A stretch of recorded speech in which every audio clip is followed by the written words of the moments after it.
When you're feeling down and like your world's moving slow, just remember your race. You lose at your pace when marching towards your goals. And brighter than the stars. Don't take impossible. Nothing is impossible. You're brighter than the stars.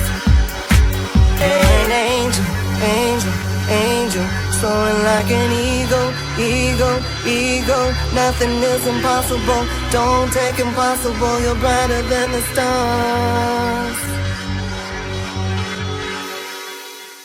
Welcome, ladies and gentlemen, to Talking with 3D. My name is Derek Durrell Dixon. I am your host right here on Plush Work TV. And I am excited. We have another exciting guest, Minister Monaye Rikard is with me today. And we are going to be talking, she is an author, talking about the book Free Indeed. And such an inspiring book that I think that everyone out there should get and everyone should read, regardless if you're a man or woman. You know, free indeed, if you just listen to the words of what free indeed, what does that mean to you? What does it resonate to you? And I just want to tell you just a little bit about Minister Monaye, and just so we can understand a little bit more about her. But I want her to be able to tell her own story, because the journey of how it begins and where she's going with it. So just a little bit about Minister Monaye. She is a personal power strategist who yielded in the obedience to operate in her ordained purpose and passion for empowering young ladies and women to understand their God-given inner power and self-worth. And I think now in these days and these times, a lot of our young women don't understand what their passion is, don't understand what their power is. And I have said this for quite a while, that we have so many youth out there that go out and protest and march and have their voice being heard. But a lot of times we think of it as being disruptive, as being destructive out in the community. However, if our youth would understand their self-worth and that they are changing the world, the way that we live in the world today, it's so important. And when I hear free indeed, I know that in the book it means something else, but when I hear free indeed, it's free to be you. It's free to understand you. It's free to understand your purpose in life and live it freely. So I am excited to have you. Minister Monaye, how are you doing today? I am absolutely amazing. I'm ecstatic to be a part of your show tonight. I'm so grateful that I have the opportunity to share, because I did promise the Lord that I would share free indeed on every platform possible. Yes. Him who got me to the place of freedom. So. Yes, me and Mr. Monaye, we met at, there was a book signing. You know, normally you have different type of people coming out selling different type of venues and things like that. And we had the big book signing here at the Palladium. And Mr. Monaye, I kind of resonated to her table and spoke to her a little bit, something about her book, kind of, you know, my eye drew towards her book. And I just was very interested in your story and interested to know more about, you know, what it meant to be free indeed. So, Mr. Monaye, tell us just a little bit more about yourself first off. Absolutely. Well, as you stated very well, that I am a personal power strategist, which is a unique name for a life coach. I'm an author. I'm a mother of two. I'm actually a returning student to school, about to graduate. I'm an entrepreneur. I have so many things. I'm licensed to do interior decorating and wedding coordinating. I have so many things underneath my belt. I utilize all of my gifts and my talents. But most importantly, I am a woman that have endured a lot of pain, a lot of hurt, a lot of trauma. But nevertheless, in which I'll talk about within our interview, but nevertheless, it made me and shaped me to be the woman that I am today. So I never regret having to go through, because being vulnerable and having to deal with pain also produces purpose. So I Yes. understand that I had to go through those things that I talk about, that I've been free from, and free indeed, because God had a purpose for my life. And so I needed to go through that. And a lot of times we don't want to endure the suffering, but we want what's on the other side of it. And you got to go through the fire. That's how diamonds become clear, and how Right. diamonds are as beautiful as they are is because it goes through the fire. And Right. yeah, so that's a little bit about me. Yes. You know, you just said a certified life coach, but you say you're a personal power strategist. Tell me more about a personal power strategist and what that means. If someone says, well, you know, what can she do for me? What is that? How does that work? Absolutely. Well, what I do is, and as coaches, we all know that we're not trained to tell you what to do, but we're there to lead you to make the proper decisions for life. And basically, that's what a personal power strategist is. We come up with strategies that's tailor-made for your personal life, on how you can be a better version of you. What things you need to rid of, those things that you have to realize that has been a holdup and been keeping you in bondage, those things that have been propelling you forward, and those things that you need to help you to soar like an eagle. And so we come up with strategies to help you to do all of that, so that you can become a better version of you, and that you can freely operate in the mandates of God and the things that He's ordained for your life. Listen, ladies and gentlemen, we're going to take a quick break right here, and then we're going to come back, and I want to talk a little bit about those strategies and different things that we can do. So don't go anywhere. You are watching Talking with 3D. This is Real Talk with Real People. I am here with Minister Monaye Rikard. Don't go anywhere. I done had enough bad luck. Keep me laughing the rest of my life. Sat in that jail down there, but I done rot to death. I know what it like, Miss Celie. Wanna go somewhere and can't. I know what it like, wanna sing, have it beat out you. I wanna thank you, Miss Celie, for everything you've done for me. I remember that day I was in the store, Miss Millie.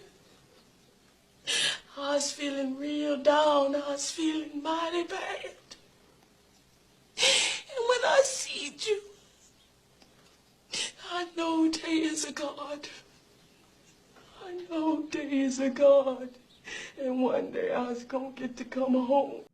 And ladies and gentlemen, we are back once again. You are watching Talking with 3D right here on Plush Work TV. And we are talking to Minister Monaye Rikard, and we were talking about being a personal power strategist. When you are a personal power strategist, and say, let's just, you're talking to me right now, and I'm having issues to say as far as maybe things, and this is normally what it is, that things that we have held on to in our childhood. You know, I have realized myself, and because as you are watching and you are listening, you have to find out what this is for yourself in order to make this work. But for myself, I always didn't understand why, and we'll talk about Bill Cosby, allegedly the assumption of different things that has occurred in his life. And I did not understand why these women would wait years down the road to want to talk about these things. And as I got older, being a victim of sexual abuse, I realized that me personally, I never dealt with it. And now all of a sudden it was surfacing up. I realized some of the ways that I acted, why I didn't have close relations with my male counterparts, and I geared towards more females because I didn't trust the male parts. So talking to you now, what are some of the strategies that you would say, Eric, this is where you would begin? Yes. The first, and I'm glad that you asked that question, Derek, because the first thing that you have to do is be honest with yourself. You have to accept the fact that there is an issue. You have to accept the fact that there is trauma. And a lot of times it's most difficult for people to say, this is what I'm struggling with. Why? Because every time they have to speak it, it brings up that level of pain that they had to deal with when they first dealt with it. And so they don't want to deal with the pain. So what? What do? You not deal with it. And what happens, it begins to deal with you. And so you have to first be honest about the issue. And then you have to accept that it wasn't your fault. You have to accept that those things happen, but you can't take the blame for it. Many a times we go through life and we accept the responsibility of it when it was never our battle to fight from the beginning. That happened not for no fault of our own. And so you have to accept that and forgive you. Forgive yourself, because we'll take the blame for it. I'm not going to take the blame for this. I am not the reason why this happened. It happened because there was an issue with the person that did this pain. That's good. That's good. So, and I've never thought of it like that. That there is, it's the issue. The issue is not me. The issue is the other person. And when the way that you're saying is the issue is what their issues are. Exactly. I didn't cause their issues. Yes. So that's very good, because to this day, I never thought of it as, because you still think, what did I do? Why did I deserve that? What could I have done to change that? But could we have changed their issues? Because they haven't dealt with their issues. And we can't change anyone. Only God. We cannot change anyone. They have to be willing. It's all about self-work. We have to put the work in ourselves. Right. Now, it has to be something that we want to do to be better. So I can't change you. And it's really not my responsibility to change you. It's not your responsibility. It's your responsibility. Yes. Exactly. And I'm sorry not to interrupt you, but it's still such a deep thought, is that, it's their issues. We can't change their issues. We can't solve their issues, especially when you're young. Exactly. Especially when you're young and this person is an adult. How you can't even manifest the fact that they have issues. Exactly. Absolutely. Absolutely. And you can't really, even when you're young, you can't internalize it. All that you know is that I felt hurt and pain from this. You can't really internalize it because you're too young. Your brain cells is not even gravitating to why it even happened to you. You know what I'm saying? You can't internalize it. And so what you have to do is, many a times we don't speak about it. We're too afraid. We're afraid that we won't be believed. We're afraid that, that there'll really be something that will happen to us if we do speak up. And so we carry those burdens with us throughout our entire lives. And the many times we carry them into adulthood. Yes. And so we're carrying luggage that's way too heavy, that God never ordained for us to carry. God said, this journey right here was not even meant for you to have to carry these bags. These bags should have been left way back here. But we go into adulthood and we carry those traumas with us. And then they start to deal with us in such ways that it becomes a part of who we are. We act it out in our behavior. We become withdrawn from people, that every person that's a semblance of that person that hurt us is shut down for us. And we have to learn to deal with it. We have to begin to deal with it. And so being honest with yourself and understanding that it wasn't your fault. And this is the kicker. This is so hard for many people to do, and that is to forgive. Yes. Because you hurt me. Yes. You changed the trajectory of my life. Yes. When you did what you did to me when I was 8 or when I was 7 or when I was 12 or a teenager. You changed my life. And now it's hard for me to love and be in certain relationships because of what you did to me. And so you're asking me to forgive you? How dare you do that? But remember, I want to say this, that forgiveness is not about them. It's for you. It's for you. And people don't understand that, Mr. Monaye. They don't understand that the forgiveness is for you. It is not for them, even though you do say, I forgive you. You are forgiving them for yourself. Absolutely. Absolutely. And can you just expand on that a little bit more? Because I'm telling you, there's so many people out there saying, what do you mean that I'm forgiving them for myself? What does that do for me when I say, I forgive you? I'm going to tell you what it does. It frees you up. It brings freedom and liberty. It helps you to be free indeed. And so it helps you to release those things that have been keeping you bound. Because when we are bottled up and we're in bondage, we can't flow in life, in the things of life like we should, because we're caught in bondage. We're holding on to something that is keeping us bound. And so we're carrying it everywhere we go, from one place to the other. We're dragging it. And then before you know it, it becomes a disability for us. Right. And so what you have to do is definitely to release it.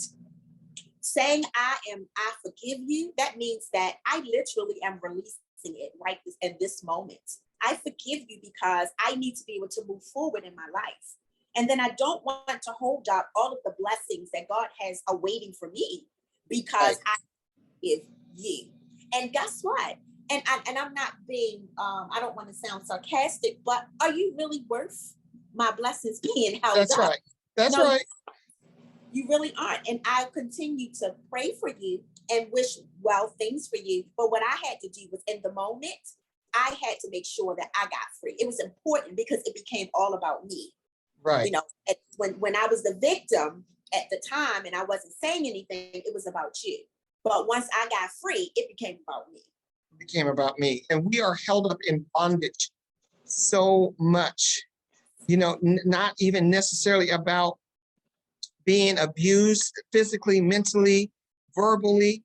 You know, there's so much bondage that we can be held up in.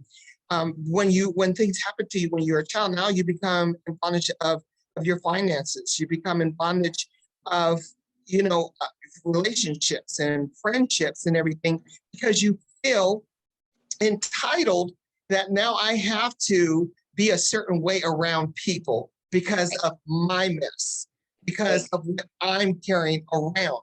And we want to put it off on, well, I'm that way because I'm a Capricorn. I'm that way, and don't realize that it's the baggage that I've been carrying around for so long that I've never freed myself from it. Absolutely. Listen, we're going to take one more quick break, and then we're going to come back, and then we're going to be talking about the book Free Indeed. And I have some questions about the book, and we've discussed so much, you know, about it, you know, that we've covered. And I really want to get into depth about why you wrote this and some of the chapters, what that meant. So don't go anywhere, ladies and gentlemen. You're watching Talking with 3D. I'm here with Dr. Monaye, and we're talking about the book author. She's author of the book Free Indeed. So don't go anywhere. This is real talk for real people. That's where we are right now, Vanessa. We are in rage because we know that you have been to Baltimore, Maryland, with the wretched to have big fun. Big fun. Isn't that what you had, Vanessa? Didn't you have big fun? Well, let's see now. You had donuts. Had donuts in Wilmington, Delaware. Cliff, tell me, have you ever been to Wilmington for donuts? Not on the weekend. There she is, sitting up in the local donut shop in Wilmington, Delaware, sipping hot chocolate and eating crumbs, and the car gets stolen. Now, a normal individual with half a gnat's brain would have said, I'm going home now. But you? Oh, no, not you. You and your 3 friends put yourselves on a bus and go joyride off to Baltimore. All the way to Baltimore.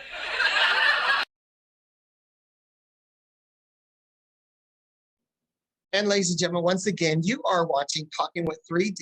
I am your host, Derek Durrell Dixon, and we are here with Minister Monaye Rikard, and she is the author of the book Free Indeed. She is a personal power strategist, and she empowers young ladies and women to understand their God-given inner power and self-worth. And, you know, a lot of times we do talk about a lot of, you know, because the fact that I am a man, and we talk about men being able to free themselves, because I think a lot of times it's harder for men to trust. It's harder for men to be able to feel like they're in a safe place. I think it's also harder, Minister Monaye, when you are the person that may have been the abuser. So how do you then, you know, go to a life coach or go to a power strategist and say, I'm the abuser? Where do I start? How do I free myself knowing that I did this to somebody? And I've never really had that discussion with anyone for to know, how does the victim become free indeed? Not the victim, the abuser. Absolutely. Absolutely. And you're 100% correct, because, women and men are wired totally different. Men are logical creatures and we are emotional creatures. So as women, we are more expressive, more communicative, can be, let me say, because there are some, I do know some that are great communicators. However, because the norm, for many of those that are abusers, that are taught that men don't cry, say that straight and tall, that you don't express yourself, be a man, they have put in a box what a man technically is supposed to be, according to society. So a lot of times the abuser doesn't necessarily come forth to say, I need help, until they are pulled to the carpet. That's right. A lot of times, if the victim has gone for counseling and a part of their healing is to pull, sometimes they'll say, well, you have to go back and face that person that abused you. And once the person will hold, the abuser holds it too. Because why? They don't want anybody to know. They don't want to put out there that I'm this technically bad person because I've done this. I have so many victims that's under my belt because of the things that I've done to offend them, to hurt them, and bring trauma to them. So nobody wants to have to accept that. But when the victim is coming to get help, a lot of times they'll have to go back in order for you to forgive if that person is alive. Because some people say, well, can I just silently forgive? I think it's more crucial for you to go back and face that person. Because I feel like you're going back to face the issue, to say, I'm strong enough now to revisit this thing and say, listen, you hurt me, but I forgive you. And a lot of times the abuser at that point generally steps in and say, oh, okay, well, either they may acknowledge it or sometimes they may not. Why? Because they may not be ready. Right. They may not be ready, to face it. It may not be ready. And that's okay. That's okay, because the fact that we can't force them to be ready. We can't force them to accept our forgiveness. And they don't even understand why we're saying, I forgive you. I'm not asking you for my forgiveness, but I'm letting you know I forgive you. I forgive you. So Minister Monaye, tell us why it was important for you to write Free Indeed. Well, because as a minister, the Lord said that my calling is to women, young ladies and women. And God said to me, you've gone through so many things in your life that I've allowed you to go through, and you went through them. You are a victorious over them. So I need you to go back and share your testimonies to help other women to get free, because that's really what I'm called to help young ladies and women to become free. And so in order to do that, I had to share my story. Now, did I want to share it? Because I'm pretty raw in my book. But did I want to share it? Absolutely not. But I had no choice. I had no choice to share it, but because God said I needed you to be authentic and transparent. That's the only way freedom is going to come, when you be honest about, don't leave no details out, give the specifics, because they need to know every part of what you had to go through to get to where you are. Because I need nothing else. I need them to see me through all of this, that it is possible for you to be victorious over trauma, over molestation, just over all of the issues that you have to do, abandonment, Right. all of those things, trust issues, all of those things. It is possible to overcome those things. Why? Because the word said we are overcomers. And Right. so because of that, then we have to understand that there's nothing that we can't overcome. And we don't go through things just because. There's always a purpose for everything that we have to go through. And the purpose really is not even about us. It's about all the people that are connected to us. Let me ask you this, Minister Monaye, because you sit here and you're well spoken and very well poised. So someone will sit there and say, what do you mean she's been abused? How was she abused? How is it that you don't wear your abuse? Because I dealt with it. Because I dealt with it. And we all know that we go through a lot. And as believers, we are not supposed to look like what we've been through. Yes. Because then that means we're looking like the world, and we're not to look like everybody else, because we are supposed to be ambassadors and witnesses for the power of God.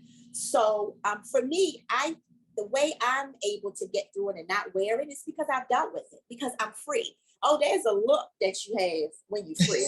Yes. It's a look that you have when you're free, and free indeed on top of that. When you're bound in bondage, there's a look that you have as well. And so when you release that stuff and you let it go, wow, your skin becomes brighter and lighter. Your walk is diverish, as I call it. Yes. You walk stride and poise, and your head is lifted up. And it's nothing that you don't believe that you cannot conquer. So that freedom piece is so important. It's so important. Wow. Listen, ladies and gentlemen, I got to do this real quick. We're going to watch just a quick something on just being, getting information if you have been abused. So please don't go anywhere. Stay right there. And we're watching Talking with 3D.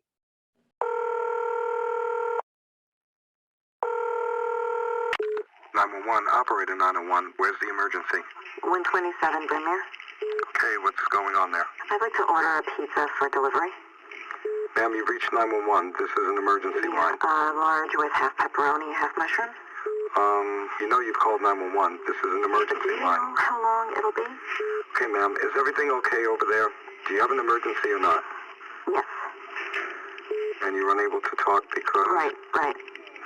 Is there someone in the room with you? Just say yes or no. Yes. Okay, it looks like I have an officer about a mile from your location. Are there any weapons in your house? No. Can you stay on the phone with me? No. See you soon. Thank you.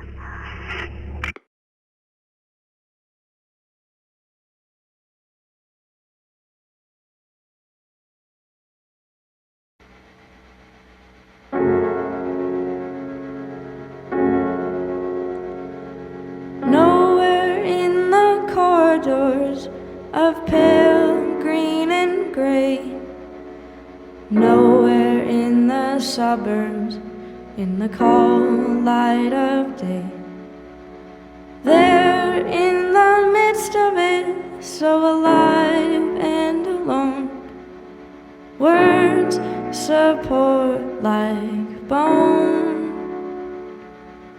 dreaming of Mercy Street, where you're inside out, dreaming of mercy.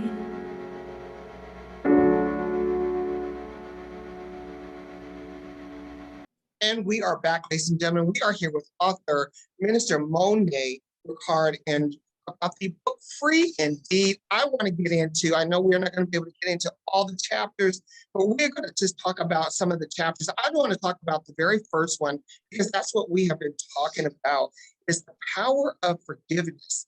And in the chapter, you detail how the pain of your mother's absence plagued you. And you know, a lot of times we don't understand that what we've gone through with our parents is such a stigma on our lives as we grow up.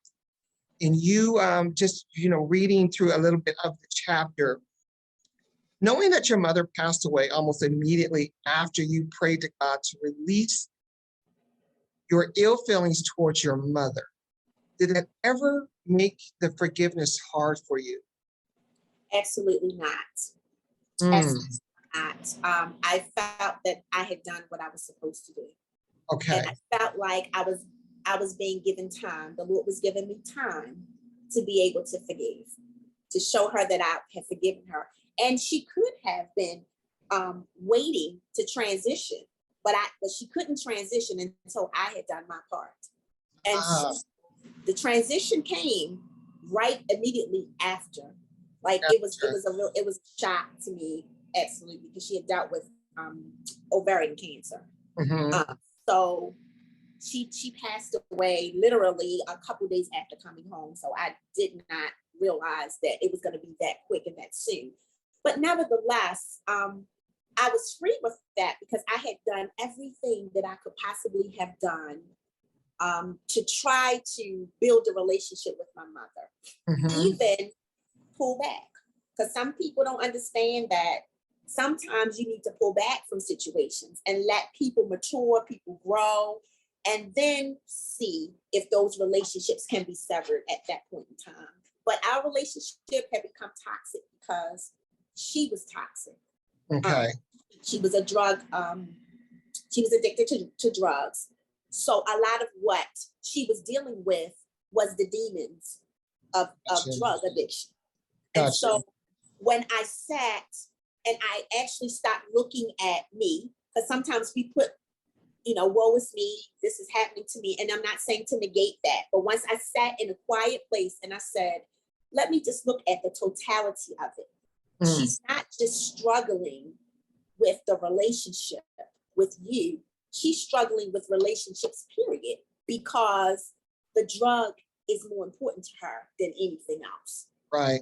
So I had to realize that, but it was after a while of going through from childish, because she didn't raise me. My grandmother and my oldest aunt, which is her sister, and her mom are the two that raised me.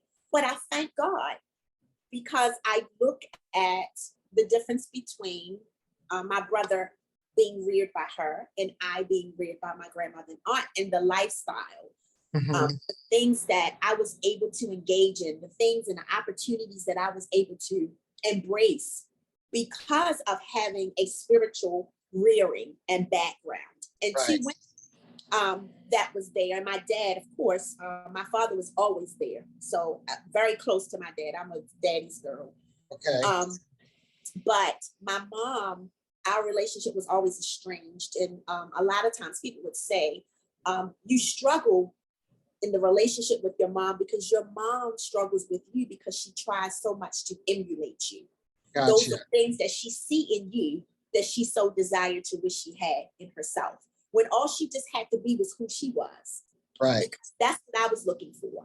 And even though you have, you're blessed to have, I was blessed to have a grandmother and an aunt. I had double rearing, which was wonderful. But it's nothing like the biological, because that's not, even though they're in the bloodline. That's right. Yeah. I'm the seed of my mother. And so I absolutely loved them when they were living, but I yearned for that connection from which I was deceived of.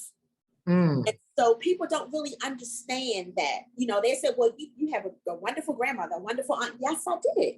Yes. But I still yearned for that relationship with my mother. Yeah. Yeah. That's like when my father passed away. And my father was, to me, was a wonderful man. He could not do any wrong, and he wasn't into drugs or anything like that. My father wasn't, there in my life a lot. Growing up, I was raised in a single home, but, by my mother. She raised 3 boys on her own. And when my father passed away, it was like so much of me was gone, because I wanted to know so much more about who my father was. Why do I act the way I act? Why do I look just like him? Do I act like him? So what you're saying is so surreal because of the fact that it's the seed that we come from. We've been brought up by some great people that have taught us well, that have meant so much to us, but you want to know that seed in you. That's what's important. Was it hard for your family? Because to me, this is like telling a tell-all, a real life story. Was it hard for your family to read the book and relive a lot of what you talk about in the book? Absolutely. And I have a two-parter. I'm sorry. Okay. Did they even know that you went through a lot of what you talk about in the book? Most of it they did not.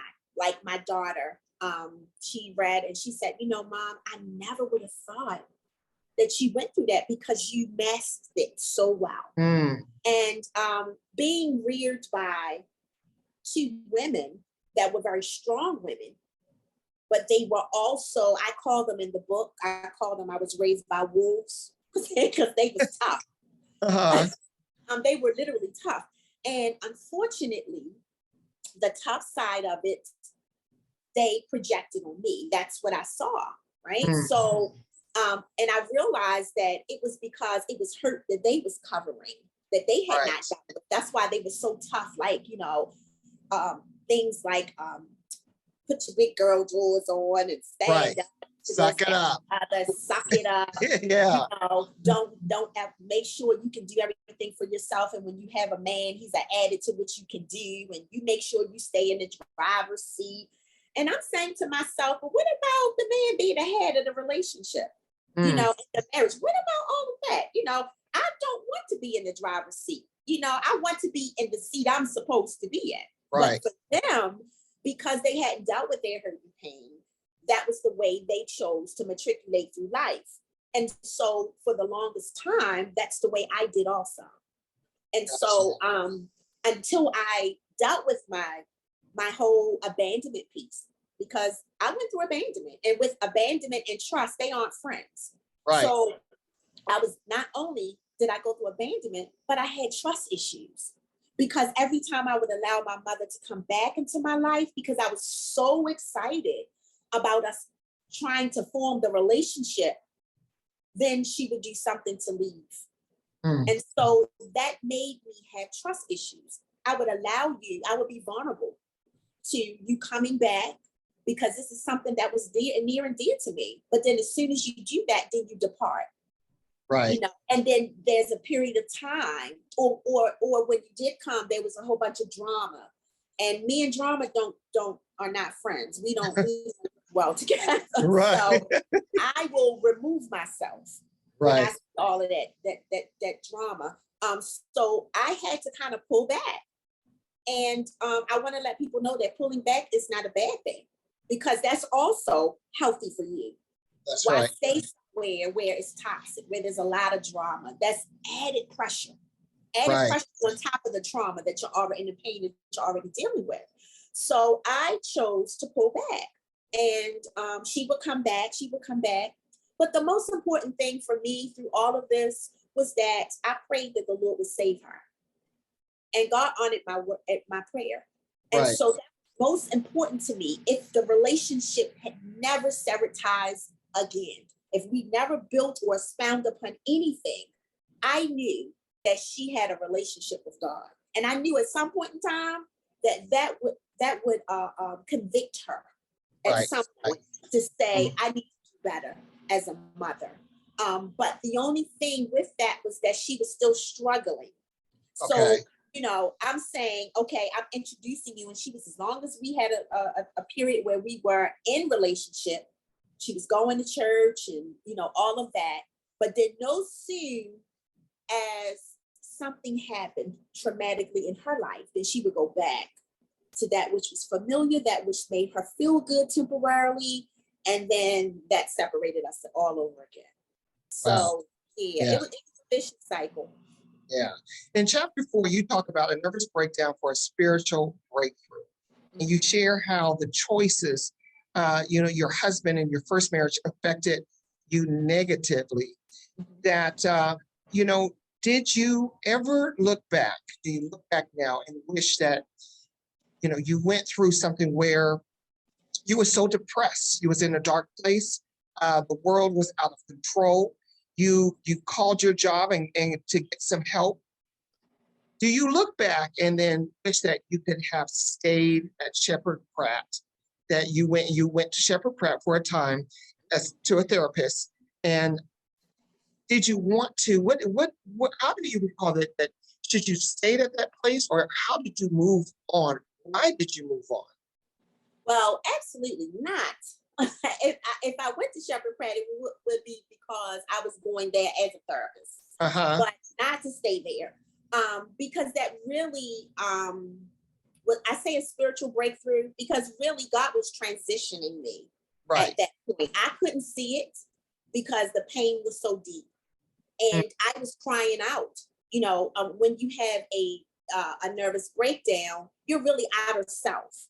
Right. Like when I had the breakdown at work, I was not even clear that I was screaming in the bathroom, in the stall. I did not even know all of this was going on until I had actually gotten to Shepherd Pratt. So I was really, really glad that I did not stay. My father-in-law at the time released me against medical records. So that was AMR. And he came strongly stating that there's enough family members, praying family members, that can help pray her through this situation. I do not think that she needs to be in a mental institution. Right.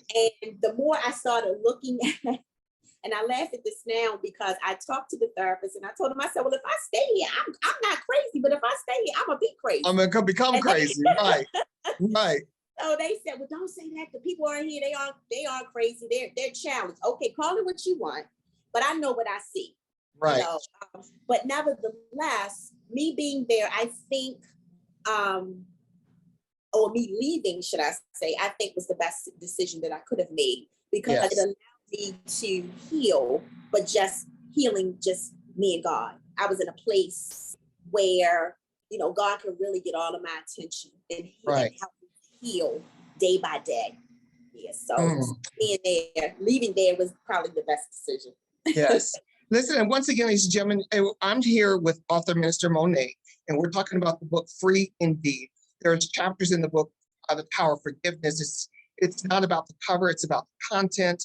I'm not every woman, I'm just one woman. We're just talking about a nervous breakdown for a spiritual breakthrough.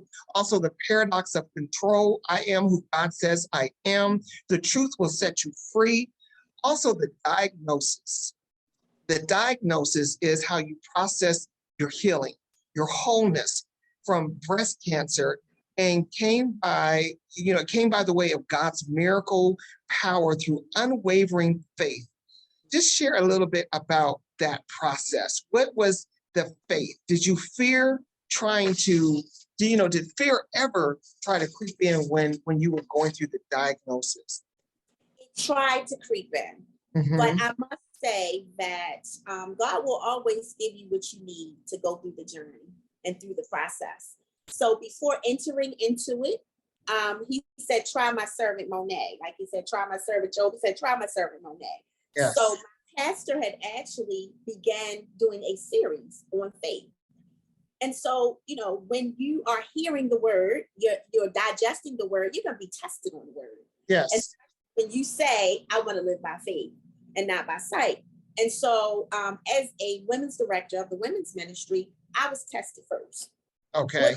What better person to test than the leader, right? Right. So I was very shocked because I am a person that is very, very meticulous and concerned about my look and all. And I looked in the mirror one day, and when I first got the diagnosis, and I said, I'm about to look different, God. I can't believe that I'm going through breast cancer, because even though cancer was running all through my maternal side of the family, I had to help take care of 3 family members with cancer, with actually several forms of cancer. And I am declaring and decreeing that it wasn't going to hit my body, and then I'm diagnosed. Yes. And so I'm like, God, I need you to explain that to me because I'm saying that it's not going to hit me because I'm doing all the things I needed to medically Right, to make right. sure that it wouldn't. And then the Holy Spirit said to me that it's not about you. It's about the women that will be attached to your faith. Wow. And so I need you to walk through this process in faith. And Wow. so the first day was the first day I got the diagnosis, I broke down. Okay. That was the only day I cried.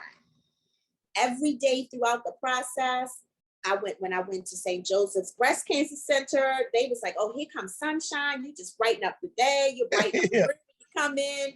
Because I'm talking and laughing. Come on, y'all, let's have our meeting. I got, at the time I was doing hosting my own radio show. I said, I got to get back to a radio show. I got all this stuff going on over here. I need us to sit down, have our meeting so we can decide what we're going to do. So right. I literally had that same attitude from the beginning to the end. And when I tell you, I was supposed to be stage 4 invasive cancer.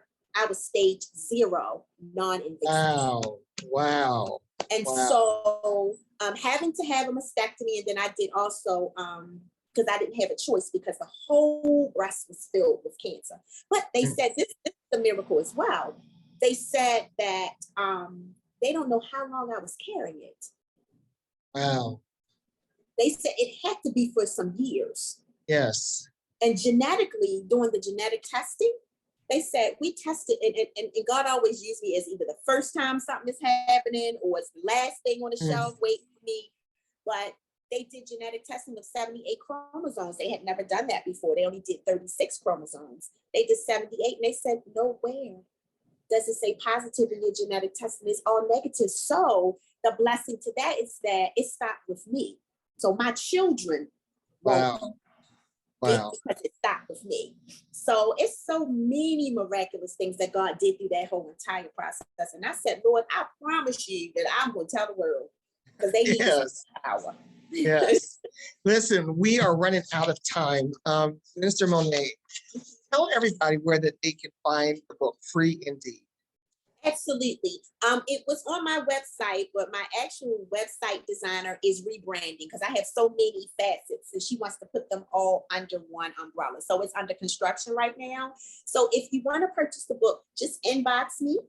And I'm on Facebook under Monaye Rikard. I'm under Instagram under Monaye Rikard. I'm under LinkedIn. You can find me under either one of those and inbox me, and I can be able to, if you want to purchase it, then you can either Cash at me, Venmo me, Zelle me, and then I can ship it out to you. So just go on Facebook, any social media, go on Facebook and look up Monaye Rikard, Monaye. I'm sorry, Monaye. Correct. Monaye, Rikard, Rikard. Make sure that you look her up on Facebook. The book is called Free Indeed. Let me ask you this one quick. We got about 30 seconds. How did you become free indeed? How did I become free indeed? I consciously dealt with my pain. And I dealt with it over time. So don't think it's a quick fix. It's not favorable. It's a process. So I dealt with each thing bit by bit, and it doesn't all change at one time. So when you deal with one thing, then you then have to deal with another because many times they are interrelated. So yeah, I dealt with my pain and my trauma, and I was determined that I was going to get free. And whatever it looked like at the finish line, I was going to make it there. So. Yes. And becoming free, ladies and gentlemen, becoming free, it's just like a book. There's different chapters, there's different levels. And you may have to go through several chapters in order to get to that finish line. But the finish line is for you. Finish line is not for anyone else. It is for you. So you rejoice when you get to that finish line. Know your power of forgiveness.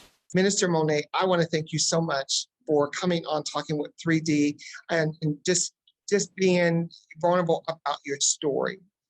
I want everyone to go out, get the book, Free Indeed. Make sure that you go on Facebook, Instagram, and look up Minister Monaye Rikard and get the book, inbox her so you can get the book, Free Indeed. Thank you so much for coming on. Quite welcome. You are Thank you. forward to having many more conversations with you as well. Yes, absolutely. Likewise. And thank you so much for the opportunity. Thank you. Yes, yes. So ladies and gentlemen, thank you so much for tuning in. Make sure that you always check out Plushwork TV. Make sure that you do that. Also, I want you to check out, there's a stage play that is coming up right here, Baltimore, Maryland. It's called Chosen, August 20th, Chosen. Make sure that you check that out. You can go to www.respectmyroyalty.com to find out more about it. Listen, I got to get out of here. Be here next Wednesday, 7 p.m. right here, talking with 3D. My name is Derek Durrell Dixon. Go out and have a great evening, and make sure that you understand your power of forgiveness. Have a great night.